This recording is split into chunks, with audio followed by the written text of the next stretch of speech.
근데 당신처럼 이미 부동산, 회사 포트폴리오 다 갖춘 사람이 왜 이제 와서 갑자기 비트코인 같은 하드 에셋에 꽂힌 거죠? 부동산이랑 비트코인 사이에 무슨 연결점이 있는 거예요? The one thing you left out of that conversation is the dollar. 좋은 질문인데 말이야. 그 얘기에서 제일 중요한 게 빠졌어. 바로 달러. 내가 부동산에 투자하는 진짜 이유? 그건 달러를 한 번도 신뢰한 적이 없어서야. 왜냐고? 내가 보기엔 달러 시스템 자체가 거짓말 위에 세워져 있거든. 그래서 나는 달러 안 믿어. 차라리 그 돈으로 부동산 사거나 희소한 자산, 비트코인 같은 거 사는 게 훨씬 낫지. 그러다가 어느 날 어떤 그룹에서 연락이 왔어. 야, 라스베가스 와서 강연 하나 해줄래? 날짜를 얘기하길래 그래 시간 돼 할 수 있어 라고 했지. 근데 그 사람이 100개를 줬어. 비트코인 100개. 그리고 그걸 나는 아직도 갖고 있어. 그게 내가 비트코인을 처음 접하게 된 계기야. 오늘 아침 기준으로 그게 8,200만 달러, 약 110억 원 정도 되더라고. 지금까지 받은 강연료 중에서 장기적으로는 이게 최고였어. 여러분, 전 세계적으로 동기부여 씬에서 거칠고 과감한 표현으로 뼈 때리는 이야기를 많이 하는 그랜트 카도는 원래 자동차 딜러에서 시작해서 지금은 50억 달러 규모, 그러니까 원화로 약 7조 원 규모의 부동산 자산을 운영하는 사업가입니다. 하지만 그는 부동산만으로는 이 망가진 화폐 시스템 안에서 충분하지 않다는 판단을 내리고 점차 비트코인에 빠져들게 되었습니다. 미국의 엄청난 부동산 맥시가 도대체 왜 비트코인에 빠져들어서 갖고 있던 부동산을 하나씩 처분하면서 비트코인으로 바꾸고 있는 걸까요? 왜 부동산에서 들어오는 임대 수익금을 계속해서 비트코인 매수에 보내는 걸까요? 심지어 최근에는 임대 부동산에서 나오는 현금 흐름을 매달 비트코인을 사들이는 새로운 형태의 투자 펀드까지 만들었습니다. 부동산의 안정성과 비트코인의 성장성을 동시에 노릴 수 있는 구조에 게다가 부채도 없고 비트코인의 가격이 설령 0이 된다 하더라도 부동산은 그대로 남아있는 일종의 해지 전략으로 마케팅을 하면서 부동산 투자자들의 자금을 비트코인으로 연결하고 있습니다. 마치 마이클 세일러가 자신의 회사의 주식과 채권을 발행해서 비트코인을 매수하는 것처럼 그랜트 카도는 자신의 전문 분야인 부동산 영역에서 비슷한 전략을 펼치고 있는 거죠. 그런데 여러분, 그렇다면 그랜트 카도는 왜 비트코인을 선택했을까요? 사실 그랜트 카도는 오래전부터 달러라는 통화 시스템 자체에 대한 불신을 갖고 있었습니다. 인플레이션으로 계속 약해지는 화폐, 정부의 손에 좌지우지되는 금리 정책, 그리고 그 속에서 점점 사라져가는 저축의 개념, 이런 망가진 화폐 시스템과 국가 시스템에 대한 그의 인식은 제가 예전에 제작했던 위에 띄어져 있는 더빙 영상에서 회사 직원들을 대상으로 100억 만들기를 설파하던 내용에서도 잘 알 수 있었죠. 그렇다 보니까 그는 자연스럽게 깨달았다고 말합니다. 돈은 그대로 두면 사라진다. 그래서 실물 자산인 부동산, 그리고 희소 자산인 비트코인을 선택해야 한다. 이렇게 사고의 흐름이 넘어갔다는 거죠. 사실 그가 비트코인을 처음 접한 건 2013년이었다고 합니다. 어느 강의에서 강연료 대신 100개의 비트코인을 받았는데 그 당시엔 가치도 잘 몰랐지만 그냥 갖고 있었더니 지금은 수백만 달러의 자산이 되었다는 거죠. 그때부터 그는 고민했답니다. 이걸 내 사업 구조 안에 어떻게 넣을 수 있을까? 결국 그랜트 카도는 자신이 벌어들인 임대 수익으로 매달 일정 금액의 비트코인을 사들이는 펀드를 만들고 첫 번째 펀드에서 단 3-4주 만에 8,800만 달러를 모읍니다. 그리고 놀라운 점은 이 펀드의 투자자 절반은 비트코인을 처음 사보는 사람들이었고 나머지 절반은 그의 펀드에 처음 투자한 사람들이었다는 거죠. 이렇게 부동산 임대 수익에 관심을 갖던 사람들이 그랜트 카도를 통해서 비트코인을 아주 자연스럽게 접하게 되고 대부분의 비트코이너들이 그랬듯이 이때부터 조금씩 비트코인에 대한 관심이 생기며 더 깊게 빠져들게 될 거란 걸 안 봐도 뻔한 미래라는 걸 우린 너무 잘 알고 있습니다. 아마 이 영상을 보시는 분들 중에서는 이런 말씀을 하시는 분들도 계실 겁니다. 야, 나도 7조 자산이 있으면 아무 생각 없이 비트코인 대충 사겠다. 이건 미국에서나 가능한 얘기 아니야? 한국은 미국이 아니잖아. 이렇게 돈의 양도 다르고 국가가 다르고 상황이 다르다면서 나와는 상관없는 얘기라고 생각하실 수도 있는데요. 여러분, 저는 자신 있게 말씀드립니다. 현재 미국에서 일어나는 모든 일들, 정치인과 대통령이 비트코인을 얘기하고 비트코인을 팔지 말라고 말하고 금융기관들이 비트코인 ETF를 홍보하고 연기금들이 투자하고 기업들이 재무제표에 담기 시작하면서 다양한 비트코인 상품들이 쏟아지는 현재 미국의 상황들은 모두 다 시간차를 두고 대한민국, 일본, 호주, 유럽 다양한 곳에서 모두 일어날 일들입니다. 왜냐? 모든 국가들은 마음대로 종이화폐를 찍고 화폐 가치를 지속적으로 떨어뜨리고 국민들은 이 망가진 화폐 시스템에서 가장 정확하게 자신의 돈을 지킬 수 있는 가치 저장 기능을 갖는 수단이 비트코인이란 사실을 하나 둘씩 깨닫게 되어 있으니까요. 그게 지금 미국에서 먼저 진행되고 있을 뿐 국가를 신뢰하지 않아도 되는 유일한 자산인 비트코인의 가치는 이걸 한번 이해한 사람들의 자금을 지속적으로 빨아들이며 점점 규모가 커지는 장기적 우상향 구조니까요. 근데 제가 아무리 말씀드려도 이런 흐름이 뭔가 낯설게 느껴지시나요? 왠지 미국도 이러다 말 것 같죠? 하지만 여러분, 한국에서도 지금 부동산 쪽에서 이와 아주 비슷한 일들이 다른 방식으로 벌어지고 있습니다. 재산세, 종부세와 같은 끊임없는 세금 증가, 재건축 초과이익 환수제도, 토지거래 허가구역 지정, 다주택자 관련 각종 규제, 대출 압박 등 그때그때 마음대로 바뀌는 정부의 정책과 사유재산 거래를 통제하는 행태에 질린 부동산 투자자들, 자산가들이 이젠 더 이상 정부를 신뢰하지 않게 된 겁니다. 그러니까 다주택자들은 지방의 수익성 낮은 물건들 다 정리하고 서울 핵심 지역의 똘똘한 한 채에 집중하는 흐름이 계속되고 있고, 그렇게 세팅된 이후 그들의 남는 현금은, 앞으로 투자할 자금들은 어디로 향할까요? 은행? 채권? 주식? 앞서 그랜트 카돈이 말했듯이 전통적인 부동산 투자자들은 절대 은행에 돈을 맡기지 않습니다. 왜냐? 화폐 인플레이션이 무엇이고 가만히 돈을 모아놓으면 돈의 가치가 녹아내리기 때문에 희소하고 대체 불가능한 실물 자산으로 자신의 돈을 묻어놔야 그 돈의 가치가 온전히 보존되면서 떨어진 화폐 가치와 그 땅의 희소성의 크기만큼 법정화폐 기준으로 가격이라는 숫자가 오르는 것 뿐이라는 걸 부동산 투자자들은 정확히 알고 있으니까요. 그렇기 때문에 이들은 다른 사람한테 투자하는 주식도 믿지 않고 국가도 은행도 믿지 않고 오직 불변하는 희소한 땅의 대지 지분만 믿는 거죠. 그리고 이런 부동산 투자자들의 속성은 결국 어떤 형태로든 비트코인을 접하게 되면 순식간에 그 속성의 매력을 느끼며 쫙쫙 빨아들이고 쉽게 이해하게 되는 겁니다. 그래서 저는 제가 그렇게 비트코인을 이해했고 그랜트 카돈이 이해했듯이 과거에도 그렇고 지금도 그렇고 앞으로도 마찬가지로 전 세계 수많은 부동산 투자자들이 비트코인을 이해하게 될 거라고 봅니다. 그리고 그들은 천천히 아주 지속적으로 다양한 방식을 통해서 부동산의 자금을 비트코인으로 이동시키는 자본 이동의 흐름이 나오게 될 거라는 거죠. 자, 그럼 이쯤에서 그랜트 카돈처럼 비트코인 없이도 엄청난 부를 일군 사람이 하나도 아쉬울 것 없고 비트코인을 알 필요도 없을 것 같던 부동산 재벌이 왜 비트코인에 관심을 갖게 되었고 무엇에 꽂혀서 비트코인을 모아가게 된 건지, 이 포인트를 이해하는 게 향후 대한민국의 부동산 투자자들의 인식 전환 모먼트를 이해하는 데도 도움이 될 수 있기 때문에 그랜트 카돈이 비트코인 매거진 유튜브 채널에 출연해서 나눈 이야기를 그랜트 카돈 특유의 거침없는 독설가 느낌을 살린 더빙 영상으로 함께 보시죠. 렛츠고! 그럼 본격적으로 비트코인 부동산 얘기로 들어가기 전에 그랜트 당신이 예전부터 주식이나 증권 같은 다른 자산에 대해서 이야기해온 걸 알고 있어요.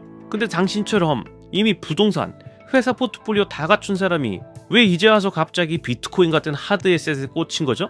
부동산이랑 비트코인 사이에 무슨 연결점이 있는 거예요? Well, I think the one thing you left out of that conversation is the dollar. 좋은 질문인데 말이야. 그 얘기에서 제일 중요한 게 빠졌어. 바로 달러. 내가 부동산에 투자하는 진짜 이유? 그건 달러를 한 번도 신뢰한 적이 없어서야. 왜냐고? 내가 보기엔 달러 시스템 자체가 거짓말 위에 세워져 있거든. 지금껏 아무도 그걸 제대로 설명해 준 적이 없어. 그리고 금? 난 금이랑은 아무 상관도 없어. 달러가 금으로 보장되든 말든 난 신경 안 써. 심지어 달러가 금으로 뒷받침되던 시절에도 난 이해가 안 됐거든. 아니, 달러가 가치가 있으면 굳이 뭘로 뒷받침될 필요도 없잖아. 그리고 말인데 내가 지금 66이야. 나는 평생 금으로 뭘 사고 팔아 본 적도 없어. 누구도 나한테 금으로 뭘 사자고 해본 적도 없고, 그래서 금 한 개도 소유해 본 적도 없어.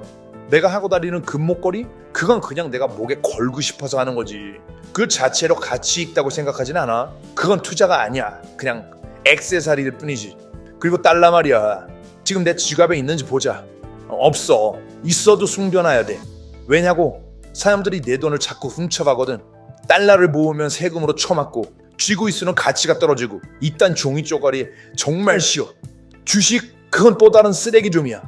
한 장짜리 쓰레기 종이를 다른 쓰레기 종이로 바꾸는 거랑 똑같다니까. 그것도 내가 내부 정보를 가지고 있지 않으면 절대 안 하지. 물론 주식시장 자체를 싫어하는 건 아니야. 내가 시장에다가 파는 쪽이라면 언제든 할 수 있어. 근데 그 시장에서 팔리는 걸 내가 갖고 싶진 않다는 거지. 만약 내가 내부자라면 오케이 하지. 국회의원이 아니더라도 내부자처럼만 움직일 수 있다면 말이야. 그래서 나는 부동산을 선택했어. 부동산은 내가 내부자처럼 움직일 수 있는 자산이거든. 예를 들어 어떤 길을 하고 있는지, 뭘 사고 있는지, 얼마에 샀는지, 상대방은 얼마에 샀는지까지 다 말해줄 수 있어. 15밀리언 달러 낮은 가격에 샀고 최악의 시나리오에도 5.5% 현금 흐름이 나와. 세입자 리스트도 전부 보여줄 수 있어. 대출을 끼든 안 끼든 다 말할 수 있고 이 모든 걸 말해도 감옥에 안 가? 근데 주식은 그건 안 되지. 감옥 가고 싶지 않으면 말 조심해야 돼. 아니면 뭐 이름이 낸시 펠로시 정도는 돼야겠지. 그러니까요. 내부자가 아니면 진짜 위험하죠. 딱 그거야. 내보자가 아니면 주식은 그냥 종이라고. 나는 현실에 투자하는 사람이라고. 그리고 봐. 리만 브라더스 주가가 1달러까지 떨어졌을 때 말이지. 에라이 모르겠다. 지금이 기회다 싶어서 샀어 내가. 그게 원래 180달러 하던 주식이었거든. 근데 2008년에 진짜로 1달러까지 떨어졌다니까. 그래서 그냥 100만 달러어치 샀어. 100만 주. 결과가 뭐냐고? 0으로 가로가 됐지 뭐. 그냥 다 날라간 거야. 진짜 재미 하나도 없더라. 나는 돈 잃는 거 진짜 싫어하거든. 근데 부동산은 달라. 레버리지만 과하게 안 쓰고 위치 괜찮은 물건 고르고 세금이나 대출이자 내고도 현금이 남으면 시간만 충분히 있으면 된다니까. 누가 언제 팔라고만 안 하면 난 버티지. 이길 수 있어. 결국 문제는 달러야. 내가 살아오면서 달러는 90%가 넘게 가치가 빠졌어. 그래서 돈을 모아야 한다는 그 이야기 자체가 말이 안 된다는 거야. 이젠 진짜 돈을 저축하는 게 불가능한 세상이라니까. Banks should not be able to say you're saving money. 은행 저축하세요 이런 말 하면 안 돼. 정확히 이렇게 말해야지. 이 계좌에 돈을 넣으면 연 0.5% 이자 줍니다. 100만 달러 이상 넣어야지만 2% 드릴게요. 그리고 사람들한테 솔직히 알려줘야 돼. 이 돈을 4년 동안 넣어두면 지금보다 쓸 수 있는 가치가 떨어질 가능성이 큽니다. 66년간 데이터를 보면 연평균 3에서 4%씩 줄어들었거든요. 그게 현실이라는 거야. 그래서 나는 달러 안 믿어. 차라리 그 돈으로 부동산 사거나 희소한 자산, 비트코인 같은 거 사는 게 훨씬 낫지. 그런데 정말 문제는요. 연준이 발표하는 소비자 물가지수 CPI 수치 자체가 정확하지 않다는 점입니다. 지금 공식 수치는 3.5% 정도인데 실제 체감은 9에서 10%에 가깝다고 봐야 하거든요. 그리고 미국 인구의 하위 50%를 보면 그 사람들은 지금 투자라는 걸 아예 시도조차 못하고 있습니다. 그냥 매일매일 벌어서 하루하루 살아가는 거죠. 근데 그 월급이 지갑에 구멍 난 것처럼 계속 녹아내리고 있는 거죠. 정말 안타까운 현실이고 이게 사회 전반에 걸쳐서 연쇄적인 악영향을 주고 있어요. 그래서 요즘처럼 자신을 보호하기 위한 새로운 방법들을 찾아야 하는 필요성이 커진 시점은 없다고 봅니다. 예전에는 부동산이 그런 피난처 역할을 했었죠.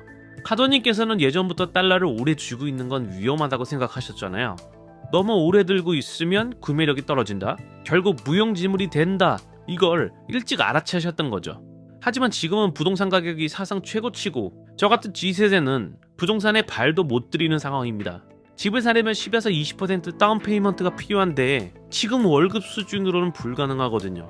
그래서 제가 여쭤보고 싶은 건요. 카더님처럼 미래를 먼저 내다본 투자자, 이미 부동산과 기업 포트폴리오를 갖춘 분이 왜 이제 와서 갑자기 비트코인이라는 자산에 주목하게 되신 겁니까? 금은 좋아하지 않는다고 하셨는데 그럼 비트코인은 왜 자산으로 말이 된다고 보시는 건가요? I have $5 billion worth of real estate, about 15,000 apartments. Every one of them cash flow. 나는 인컴 부동산, 즉 임대 수익이 나오는 자산에 투자해. 지금 부동산 자산만 50억 달러어치 있어. 아파트만 15,000세대 정도 갖고 있고 전부 다 현금 흐름이 나와. 그리고 내가 비트코인 쪽으로 가게 된 계기가 뭐냐면 처음엔 다 달러였어. 내가 열심히 사업해서 돈을 벌면 그걸 부동산에 계속 집어넣었지. 30살 때부터 그걸 해왔어. 시장 뛰어다니면서 30만 달러 벌고 그걸 모아서 120만 달러짜리 부동산 하나 사고 또 30만 달러 벌어가지고 하나 더 사고 또 사고 또 사고 그렇게 하다 보니까 지금 아파트만 15,000세대가 된 거야. 지금 렌트비가 평균 2,000달러 정도니까 그게 한 달에 3천만 달러 수익이야. 비용 다 제하고 나면 당연히 현금이 남지. 그리고 정부가 계속 돈 찍어내면 그만큼 렌트도 오르고 부동산 가치도 같이 오르게 되어 있어. 그게 핵심이야. 그리고 내가 하던 사업 중에 하나가 뭐였냐면 행사에 가서 강연하는 거야. 현장 결제받는 그런 비즈니스였어. 사람들은 내가 가서 1시간 동안 얘기해주고 이런저런 스토리 풀어주는 걸 좋아했거든. 지금 우리 얘기처럼 말이야. 그러다가 어느 날 어떤 그룹에서 연락이 왔어. 야, 라스베가스 와서 강연 하나 해줄래? 날짜를 얘기하길래 그래 시간 돼 할 수 있어 라고 했지. 그랬더니 근데 돈이 없어 이러는 거야. 그 그룹이 비트코인만 가지고 있었던 거야. 내가 기억하기로는 다단계 마케팅 회사였던 것 같은데 지금은 망했을 거야. 완전 사라졌지 아마. 아무튼 그래서 내가 말했어. 형 그냥 현금으로 줘. 나 비트코인이 뭔지도 몰라. 그랬더니 그쪽에서 우리는 비트코인으로밖에 못 줘요 이러는 거야. 그래서 그냥 뭐 어차피 라스베가스에 있으니까 그냥 호의로 해줄게. 비트코인도 받아줄게 하고 갔어. 솔직히 말해서 그때는 아무 가치가 없는 줄 알았거든. 근데 그 사람이 100개를 줬어. 비트코인 100개. 그리고 그걸 나는 아직도 갖고 있어. 그게 내가 비트코인을 처음 접하게 된 계기야. 오늘 아침 기준으로 그게 8,200만 달러, 약 110억 원 정도 되더라고. 지금까지 받은 강연료 중에서 장기적으로는 이게 최고였어. 가격이 오른 걸 생각하면 내 인생에서 가장 잘 받은 강연료였지. 그리고 나서 어떻게 했냐면 그때부터 비트코인을 계속 보기 시작했어. 왜냐면 뭐 하나 갖고 있게 되면 사람이 그걸 좀 챙겨보게 되잖아. 다른 알트코인들 아예 손도 안 댔어. 뭔지도 몰라. 지금도 잘 몰라. 그리고 매달 나는 부동산에서 큰 배당 수익을 받거든. 비트코인 배당 말고 15,000세대에서 나오는 임대 수익 말이야. 근데 2년 전쯤에 어떤 사람이 나한테 이런 걸 보여줬어. 이름이 기억은 잘 안 나는데 매달 일정 금액을 비트코인에 투자했을 때 2년, 3년, 4년 후에 얼마가 될까 이걸 계산해주는 온라인 툴이었거든. 무료로 볼 수 있는 계산기 같은 거 있잖아. 그래서 내가 받아온 그 배당 수익을 넣어봤어. 와 진짜 금액이 꽤 크거든. 매달 달러로 받아온 그 돈을 그냥 넣어봤는데 와 진짜 깜짝 놀랐어. 그때부터 만약 그렇게 했었으면 지금쯤 20억 달러는 넘게 벌었겠더라고. 그리고 그 돈은 어차피 쓴 것도 아니야. 난 원래 버는 돈보다 훨씬 적게 쓰거든. 매달 벌어도 아주 일부만 쓰는 편이라고. 그래서 생각했지. 야, 이 비트코인이랑 내가 가진 부동산을 어떻게 결합하면 좋을까? 나는 진짜 부동산을 많이 갖고 있잖아. 근데 어느 순간부터는 더 이상 부동산만 늘리는 게 의미가 없더라니까. 여러분, 그랜트 카돈 이야기 들어보시니까 어떠신가요? 이 사람은 미국 사람이고 미국에서 사업을 하는 사람이라서 그렇고 한국의 부동산 투자자들은 생각이 전혀 다를 거라고 보십니까? 제가 부동산 투자를 하면서 만났던 유명 투자자, 찐 고수, 전문가들이 비트코인을 좋아하고 투자한 이유와 그랜트 카돈이 설명하는 접근 논리가 거의 유사합니다. 그리고 그들이 고민하고 짜증냈던 포인트들을 부동산은 현금 흐름을 주고 비트코인은 내 자산을 시스템 바깥에 숨겨주는 수단이야. 이 표현 안에 향후 글로벌 수많은 국가들과 대한민국 안에 있는 부동산 투자자들이 비트코인을 모아가게 될 거라는 걸 어렵지 않게 예측하실 수 있을 거라 봅니다. 이미 돈의 흐름을 알고 이 세상이 어떻게 돌아가는지 알고 계시는 분들은 조용히 부동자산을 줄이거나 부동산의 현금 흐름을 이용해서 비트코인을 모아가고 계실 테니까요. 그래서 그 돈을 부동산으로 바꾸는 거야. 그러다 보면 어느 순간 그 부동산이 매달 순이익만 200만 달러씩 돼. 그냥 내 통장에 딱딱하고 꽂히는 현금이야. 그럼 그 돈을 어딘가 넣어야 되는데 그걸 금에다 넣는 건 내 기준에는 전혀 말이 안 되거든. 근데 말이지 비트코인이라는 게 있잖아. 그래서 생각한 거야. 그래 이건 이해할 수 있겠는데? 이미 비트코인을 조금 갖고 있었고 지난 13년 동안 어떻게 움직였는지도 봤고 그래서 그럼 내가 매달 받은 배당금의 일부를 비트코인으로 바꿔보면 어떨까? 이런 생각이 들었던 거지. 그러다가 마이클 세일러를 만나러 갔어. 그러니까 당신은 상장사가 되어야 합니다. 그리고 제가 마이크로 스트래티지에서 하고 있는 걸 그대로 따라하세요. 그래서 내가 말했지. 근데 저는 상장사가 아닌데요. 그랬더니 세일러가 말하더라고. 그건 당신 문제고 전 해줄 얘긴 다 했습니다. 어떻게 할지는 당신이 알아서 판단하세요. 와 완전 마이클 세일러 스타일이지. 대부분의 부동산 투자자들은 눈에 보이는 실물 자산을 좋아합니다. 실제 물리적으로 존재하고 수량이 제한되어 있어 공급 대비 수요가 높은 지역에 높은 대지 지분을 깔고 있는 부동산은 정부가 인위적으로 화폐 공급을 늘려 지속적으로 떨어뜨리는 화폐 가치의 하락으로부터 자신의 가족과 돈을 지켜주는 가장 안전한 가치 저장 수단이라는 걸 정확히 깨달은 사람들이니까요. 그런데 이런 부동산들 역시 정부의 억압이나 횡포에 가까운 각종 세금이나 규제 등의 리스크로부터 자유롭지 못하다 보니까 공급이 제한적일 수밖에 없고 수요가 끊임없이 증가하는 글로벌 핵심 지역의 부동산의 가치들을 이해했던 부동산 투자자들은 이 특성을 가장 잘 구현해주면서도 디지털의 속성을 갖고 있는 자산이기 때문에 정부의 억압이나 검열, 규제로부터 완벽히 자유로운 가치물인 비트코인을 이해하게 되면서 점점 비트코인의 매력에 더 깊이 빠져들게 됩니다. 제 경험과 주변 사례들을 봐도 주식 투자자들보다는 부동산 투자자들이 확실히 비트코인에 대한 이해가 빠르다는 걸 느낄 수 있었습니다. 그럼 마이클 세일러를 만나서 비트코인 관련 조언을 들었던 그랜트 카돈의 이야기를 들으러 함께 가시죠. 렛츠 고! And then I figured out how to get my 내가 마이클 세일러를 만나고 나서 내 부동산이 비트코인을 사게 만드는 방법을 깨달았어. 골든비치에 있는 대저택을 비트코인으로 판매하신 걸로 알고 있는데요. 600 비트코인 정도였나요? 아니, 그건 실제로 팔린 건 아니야. 그냥 비트코인으로 내놓고 마케팅을 한 거였어. 말리부 집이랑 골든비치 집 둘 다 비트코인으로 홍보했어. 실제로 팔 생각은 있었고 지금도 팔 마음은 있어. 근데 몇 비트코인은 더 줘야 팔겠지? 그럼 지금 기준으로 그 집을 비트코인으로 팔려면 어느 정도 가격을 생각하고 계신 거예요? 집값은 떨어진 게 없으니까 비트코인 기준으로 4,200만 달러어치는 받아야 돼. 아, 그렇군요. 그럼 계속 이야기를 이어서 듣고 싶은데요. 이미 충분한 부동산을 갖고 계신 상황에서 이제는 비트코인 펀드도 만들고 계셨잖아요. 혹시 지금 자산을 분산하려는 전략이신 건가요? 아니, 난 자산 분산 따위 하려고 이러는 게 아니야. 그냥 더 추가하려는 거지. 나는 원래 분산 투자라는 개념 자체를 별로 안 좋아해. 사실 그 개념 자체를 싫어해. 내가 공부했던 진짜 부자들은 전부 딱 한두 가지에 집중해서 돈을 벌었지 분산해서 성공한 사람은 거의 못 봤어. 봐봐, 예를 들어서 스티브 잡스 말이야. 그 사람 죽었을 때 자기가 운영하던 투자 2개만 갖고 있었어. 딱 2개. 내 친구 밥 더그는 지금 자산이 120에서 130억 달러 정도 되는데 그 사람도 딱 회사 2개만 소유하고 있어. 그게 전부야. 그 2개가 투자의 전부라고. 그리고 대부분의 사람들이 이리저리 손대기 시작하면 무너지거든. 워렌 버핏도 봐봐. 그 사람도 사실 처음부터 끝까지 거의 한 가지에 집중해서 돈 벌었어. 자기 최대치만큼 몰빵해서 샀고 SEC에서 더는 못 사요 할 때까지 밀어붙였지. 그러다 어느 순간엔 회사 전체를 아예 인수하거나 그게 안 되면 두 번째 투자처로 넘어간 거야. 근데 그 사람도 1년에 투자한 게 많아야 1개에서 2개였어. 그걸 60년 동안 반복한 거야. 결국 분산 투자는 자기 자신이 뭘 하는지 모를 때 하는 짓이야. 세일러 봐봐. 그 사람도 딱 하나야. 자기 회사와 비트코인. 그게 전부야. 다른 투자는 없어. 그런 접근 방식 정말 인상적이네요. 물론 그렇게 되면 정말 크게 맞히거나 정말 크게 틀릴 수도 있겠죠? 맞아. 모든 테이블에 앉으려는 사람은 결국 다 잃게 돼 있어. 집중하지 않으면 안 돼. 정말 공감이 됩니다.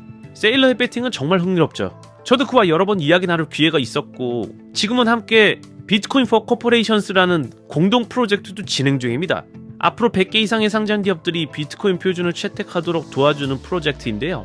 이게 많은 사람들에게 와닿는 이유가 분명히 있어요. 그리고 제가 생각하기엔 카도님께서도 와닿을 수밖에 없는 이유가 있습니다. 바로 부동산과 비트코인의 유사성 때문이에요. 비트코인은 희소하죠. 마치 좋은 주택처럼요. 제가 알기로는 부동산을 고르실 때도 그 희소성과 구조를 굉장히 중요하게 보시잖아요. 카도님은 항상 확장성 관점에서 자산을 보시고 근데 동시에 이런 생각도 드실 것 같아요. 예를 들어 백악관 같은 건물은 수백 개 지을 수 있는 게 아니잖아요. 세상에 백악관은 하나뿐이니까요. 결국 희소성 있는 자산이라는 건 그런 거죠. 그런 맥락에서 보면 비트코인이라는 자산도 같은 이야기일 수 있습니다. 지금 달러 가치는 점점 하락하고 있고 자신의 구매력은 녹아내리고 있고 그래서 마이클 세일러는 0에서 벗어나라는 메시지를 던지고 있죠. 요즘은 정말 세대 불문하고 G세대, 밀레니얼, X세대, 베이비붐 세대까지 전부가 내 돈을 어디에다가 둬야 하나 이 고민을 하고 있는 상황입니다. 그리고 카돈님이 말씀하신 것처럼 사람들은 이제 점점 깨닫고 있는 것 같아요. 현재 우리의 자산을 제대로 보호해줄 수 있는 선택지는 몇 개 안 된다는 걸 말이죠.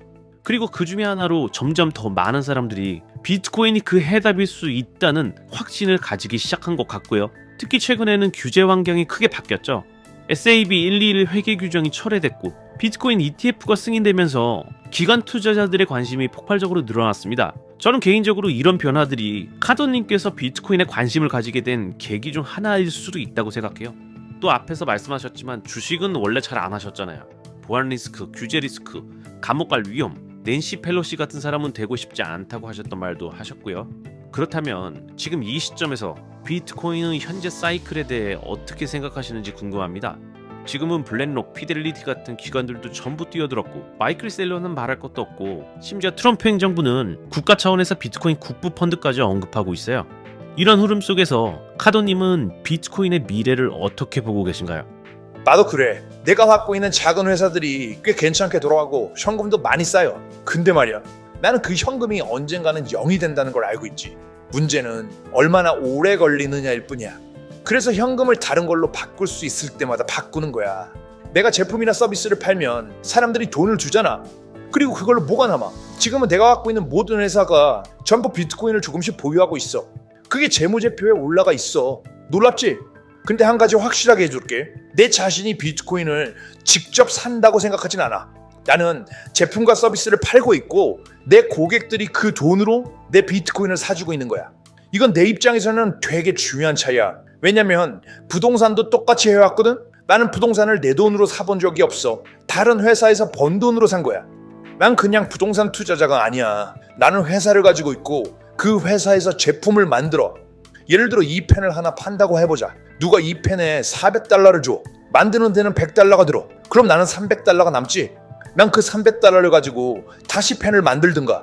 펜이 더는 안 팔릴 정도로 충분히 만들었다 싶으면 그 남는 잉여 자금을 다른 제품이나 서비스, 회사로 넘기는 거야. 근데 그걸 내가 덜 손대도 될수록 좋아.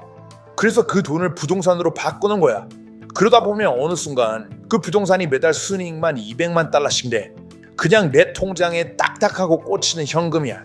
거기다가 감가상각 덕분에 세금도 거의 안 내고 그 $200만 실제로 내 통장에 고스란히 남는 돈이라니까. 자, 이제 이렇게 되면 이 $200만 대체 어디다 쓸까 싶잖아. 근데 나는 금은 안 산다니까. 절대 안 사. 그럼 그 돈을 어딘가 넣어야 되는데 그걸 금에다 넣는 건 내 기준에는 전혀 말이 안 되거든. 근데 말이지, 비트코인이라는 게 있잖아. 그래서 생각한 거야. 그래, 이건 이해할 수 있겠는데? 이미 비트코인을 조금 갖고 있었고 지난 13년 동안 어떻게 움직였는지도 봤고, 그래서 그럼 내가 매달 받은 배당금의 일부를 비트코인으로 바꿔보면 어떨까? 이런 생각이 들었던 거지. 그러다가 마이클 세일러를 만나러 갔어. 사실 그때는 부동산이랑 연결할 생각은 전혀 없었거든. 근데 세일러가 나를 알아보더라고. 그리고 이렇게 말하더라고. 당신은 엄청난 영향력을 갖고 있습니다. 그리고 그보다 더 중요한 건 사람들이 당신을 믿는다는 거죠. 그것도 아주 강하게. 당신의 팬들은 당신이 말하는 대로 움직이죠. 누가 나오는지도 모르는 컨퍼런스에 참석하라고 하면 가고, 다음 책을 사라고 하고, 당신이 추천하면 건강보조식품까지도 다 사잖아요. 그게 바로 신뢰입니다. 당신은 그걸 갖고 있죠. 그러니까 당신은 상장사가 되어야 합니다. 그리고 제가 마이크로 스트래티지에서 하고 있는 걸 그대로 따라하세요. 그래서 내가 말했지. 근데 저는 상장사가 아닌데요. 그랬더니 세일러가 말하더라고. 그건 당신 문제고 전 해줄 얘긴 다 했습니다. 어떻게 할지는 당신이 알아서 판단하세요. 와, 완전 마이클 세일러 스타일이지. 그날 미팅 끝나고 돌아왔고 몇 주 뒤에 다시 만나서 한 번 더 얘기를 나눴어. 그리고 그 이후에 내가 처음으로 비트코인 부동산 펀드를 만든 거야. 여러분, 그랜트 카돈이 마이클 세일러를 만나서 함께 나눈 얘기를 듣고 어떤 생각이 드십니까? 저는 일단 투자와 사업, 돈의 흐름을 정확히 알고 있는 사람들에게 비트코인이란 새로운 가치물이 정확하게 인식되고 나면 얼마나 빠른 속도로 비트코인을 늘리기 위해서 자신의 다양한 사업체와 자본들을 활용하게 되는지, 이 현상을 정확하게 이해하게 됐고요. 이번 영상에서 언급된 내용들이 그런 아이디어들이 어떻게 폭발하게 되는지를 잘 보여준 사례라고 생각합니다. 근데 생각해보면 불과 지난 2020년, 2021년 불장 때까지만 해도 비트코인을 어설프게 깨닫고 수량 늘리겠다면서, 자기도 만들어 보겠다면서, 알트코인 기웃거리고 프로젝트 한다면서 시간과 돈을 날리는 그런 사람들도 꽤 있었는데요. 이제는 꽤 많은 사람들이 학습이 됐고 미국의 정치인, 금융가, 사업가들이 비트코인에 대한 이해도가 높아지고 비트코인 관련 법률들도 하나씩 정리되다 보니까 비트코인을 자신의 기업과 연결해서 주식이나 채권을 발행하는 마이클 세일러나 일본의 메타플래닛 같은 80여 개의 기업들과 소프트뱅크와 세계 최대 스테이블 코인 발행사인 테더, 미 증권사인 캔터피츠 제럴드가 합작하고 잭 머러스가 대표로 나서서 비트코인 매집만을 전문으로 하게 만든 기업인 21 캐피탈이 세워진 것처럼 전세계 수많은 기업들이 자신들의 자금력을 활용해서 최대한 비트코인을 매집하는 현상이 점점 가속화될 거고, 이제는 그랜트 카돈 같은 부동산 투자자들의 자본까지 펀드 발행과 상장 기업화를 통해 공개 시장으로 들어오면서 부동산의 자금으로 비트코인을 모아가는 단계까지 확장된 거죠. 자, 여러분, 그럼 우린 뭘 느껴야 할까요? 우린 상장 기업도 아니고 채권 발행도 못하지만 지금 이 순간 우리가 생각해봐야 하는 것은 어떻게 하면 내가 갖고 있는 다양한 자산들과 월 현금 흐름을 이용해서 마이클 세일러처럼, 그랜트 카돈처럼 파산 리스크를 줄이면서 자본을 차입하는 구조를 만들어서 긴 시간과 자본을 확보해서 그들처럼 비트코인을 모아갈 수 있을까? 이 고민을 하는 게 핵심이지 않을까요? 이런 관점에서 현재 자신의 재무 상태와 본인이 활용할 수 있는 다양한 카드들, 그리고 기회비용적 측면들을 고려해서 장기적으로 성공 가능성이 높은 재무 구조와 전략을 만드는 것이 전 세계 기업과 기관, 국가들이 달려들어 비트코인을 매집하기 시작하는 지금 이 초입의 순간에 가장 중요한 행동이 아닐까 싶습니다.